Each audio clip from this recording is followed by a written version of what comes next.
சத்குரு அப்படின்னாலே ஒரு கூல் குரு. ஏன்னா இது இல்லை முன்னாடியெல்லாம் குருன்னா வேற மாதிரி நாங்கள் நினச்சிட்டு இருந்தோம். நீங்கள் சொன்னீங்களே அப்படியே இருக்கிற மாதிரி அப்படி.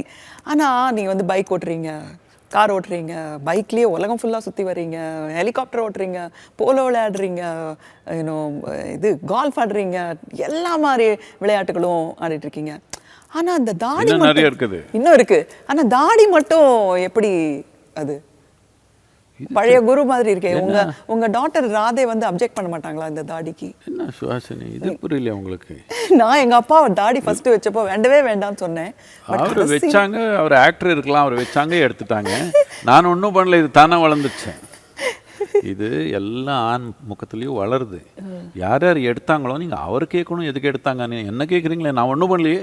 எதனால் அப்படி சொல்கிறீங்க? Some people have said that அனிமல்ஸில் வந்து மேல் ஸ்பீசிஸ் தான் அழகு, நம்ம வந்து ஹியூமன் பீயிங்ஸ் தான் இந்த ஹேர் எல்லாம் கட் பண்ணுறதுனால பெண்கள் அழகாயிட்டாங்கண்ணா. அப்படி ஏதாவது இருக்கா தியரி?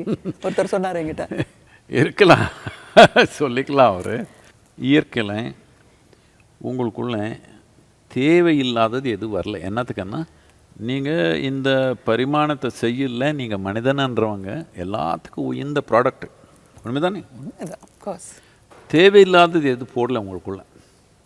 நீங்கள் நினச்சிக்கலாம், இந்த மூக்கு தேவையில்லை, கட் பண்ணிடலாமா? நீங்கள் எதுக்கு கட் பண்ண மாட்டீங்க? வலிக்குது. முடி வேணால் கட் பண்ணிடலாம். எதுக்கு முடி கட் பண்ணுறீங்க? வலி இல்லை. இப்போ அப்படின்னா உங்களுக்கு வலி வந்தால் தான் நீங்கள் காப்பாற்றிக்கிறீங்க. எங்கெங்கே வலி இருக்குதோ அது மட்டும் தான் காப்பாற்றிக்கிறீங்க. எங்கெங்கே வலி இல்லையோ எல்லாமே நாசம் பண்ணிடுவீங்க.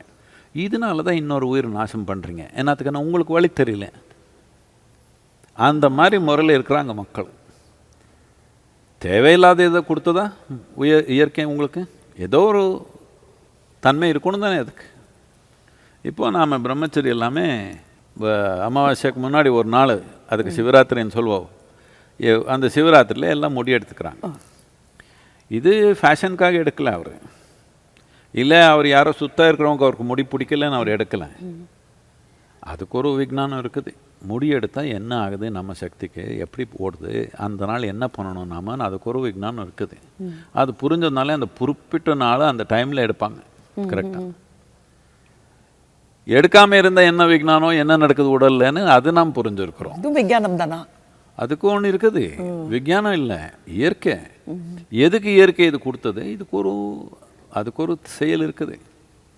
எப்போ மனிதன் என்ன நினைக்கிறான், இப்போ நீங்கள் யாரோ ஒருத்தர் வெறும் தசையிலேயே வேலை பண்ணுறாங்க. அவர் என்ன நினைக்கிறாங்க, உங்களுக்கு இருக்கிற மூளை ஒன்றும் பிரயோஜனம் இல்லை, எடுத்துடலாமேன்னு சொல்கிறாங்க. என்னத்துக்குன்னா அவருக்கு இது மட்டும் தான் யூஸ் பண்ணுறாங்க. அப்படி தான் ஒரு சூக்ஷ்மம் இல்லாத மனிதன் இது எடுத்துடலாமே அது எடுத்துடலாமே நினைக்கிறான். ஆனால் எல்லாத்துக்கும் ஒரு யூட்டிலிட்டி இருக்குது, எல்லாத்துக்கும் ஒரு ஈடுபாடு இருக்குது வாழ்க்கையில். நாம் சூக்ஷ்மமாக வாழணுன்னா பல தன்மை இருக்குது நமக்குள்ளே.